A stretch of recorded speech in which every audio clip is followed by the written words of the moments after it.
Hello, buddy. Welcome back to Tin Man Score Channel. I'm your host, Jeffrey Tin Man Taylor. Today, I'm reacting to my second nighttime Spooks video for you guys, and this was titled Three True Terrifying Field Trip Horror Stories. So, without further ado, I'm going to turn these lights off, move the camera up here for you guys, and let's get this reaction on the road in the bag, shall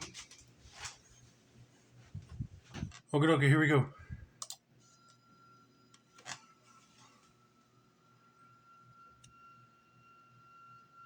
When I was a senior in high school, I was in a class called Lifetime Fitness. Okay. It was a really easy class where we basically just played games like golf, tennis, and basketball. Sounds fun. One day, we had a planned field trip to go canoeing and fishing at a lake. I wasn't much of a fisher, and I really didn't like to swim, but it got me out of two other classes because it was a 3-hour field trip. So overall, I was glad to go. It was about a 30-minute drive to get there, and once we did, we had the options to go fishing or canoeing. That was the one thing I liked about high school. We were able to take field trips and get away from the other classes for a while. Now, I signed up for field trips back when I was in middle school as well, but that was like the whole grade level I was in. Like every single class that I would have been going to was traveling that day as well. But high school is where we get to go on a field trip with one individual teacher in class that they were teaching. But yeah, if I had the chance to do that, I'd be like, all right, give me a fishing pole. I don't know if I can balance myself in a canoe. And I might be too heavy. I might weigh the thing down or tip over. But anyway, let's continue with this guy's story. The lake was pretty big and had a park area with a dock and a large woods around it. I went fishing with my friend Sean for a little while. I had no interest in canoeing, so we decided to go for a walk on a path in the woods after we were done fishing. I didn't think we were supposed to be leaving the area where we were, but we were high school kids and we knew when to be back and where. We walked for about 15 minutes talking about school and sports, and then Sean had to pee, so he walked a couple of feet into the woods. When he came back, he said he noticed a bright green color coming from the woods.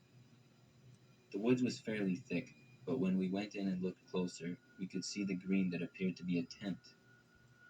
We didn't know who would be in a tent out there, but we were curious, so we decided to investigate. No, don't go near it. It might be a homeless guy sleeping in there. And if you walk up on him, you might wake him up and disturb him. Or it might be somebody that was running from the law. You never know. Just back away, do what you were going to do, and tell the teachers about it and see if they can call like park rangers to go investigate. Because you start poking your nose where it don't belong, you're going to really get hurt. Basically. As we approached the tent, we saw some blankets next to it, and then we peeked inside. There were more blankets, some food, and even cleaning supplies. It appeared that somebody was living in there. Then we saw the drugs. There were many bottles of alcohol and various other drugs in the corner, partially under a blanket. We debated going back and reporting it. Just then, we heard noises of something in the woods coming from the path. We turned and ran a little farther into the woods, and then looked back to see a very skinny and dirty-looking man walking to the tent. He approached the tent, and then he saw that it was open. We heard him shout an expletive and then look around. Sean had already took off running. I followed, and it didn't take long for the man to see us and begin to run after us. We ran as fast as we could, getting hit with many tree branches and plants. Eventually, we reached the lake. We chose to run along the edge of it, and after a couple minutes, we couldn't see the man anymore or hear him. We were now lost, though. We tried to walk quietly and make our way back to the path, or out of the woods somehow. We walked and walked for what felt like forever. Then, we came across the man again. He saw us and began to chase us again. We took off running, but this time we split up. Sean went one direction and I went the other. The man ended up chasing after me. I saw him pick up a stick and run with it. I knew I was faster than him, but with all the trees, it was hard to get around. and I also didn't know where I was. After about a minute, I had gotten far enough away from the man, and then I saw him trip over a log and fall over. I kept running, and before long, I had lost him. About 10 minutes later, I was able to get back on the path. I then texted Sean, and eventually he made it out. We walked back to the dock with about 20 minutes to spare before our field trip was over. Man, I told you just go back and report what you guys found and let the adults handle it. But nope, you had to end up crossing paths with a crazy skinny homeless guy, and he didn't like you messing with his tent. So that guy didn't care if he chased you guys down and beat the crap out of you. But luckily, you guys lost him and got back on the path and got back to your group. But I'd be scared if you're on a field trip near the woods just to have fun and then all of a sudden somebody has to be out there camping. That's why there's squatters' rights now. You see somebody that looks like a homeless person, do not disturb their territory or their property because they'll get mad, like this guy did. But anyway, let's get to story number 2, shall we? When I was in 3rd grade, my history class took a field trip to an old mansion. I don't even remember exactly why we were there, but it was kind of in the city, and I think it was like 200 years old. We got inside, and we were given a tour first. When I say it was a mansion, I really mean it was a mansion. It had 2 floors, a basement and an attic, with about 10 bedrooms and 5 bathrooms. Jeez Louise. I hate to imagine the taxes the people had to pay on that house when there was people living there. Golly. But man, I wish we had field trips where we could go to a historic mansion because I would love to take a bunch of pictures in that place. But seriously, no, mansions do look incredible to look at, and just to see how the wealthy lived back in the 19th and 18th century. But I get mad every time when you see videos of these old abandoned mansions that are getting torn down for either new mansions to be built or some other development.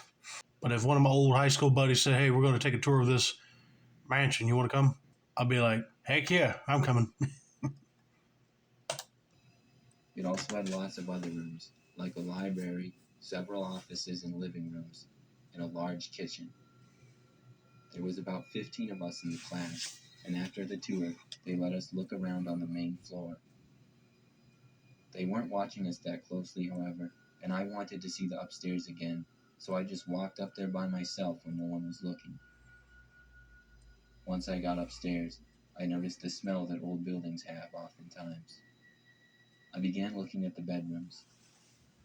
I enjoyed history, and the house was actually very interesting to me. Yeah, that's another thing I forgot to mention about historic houses is that I love history too.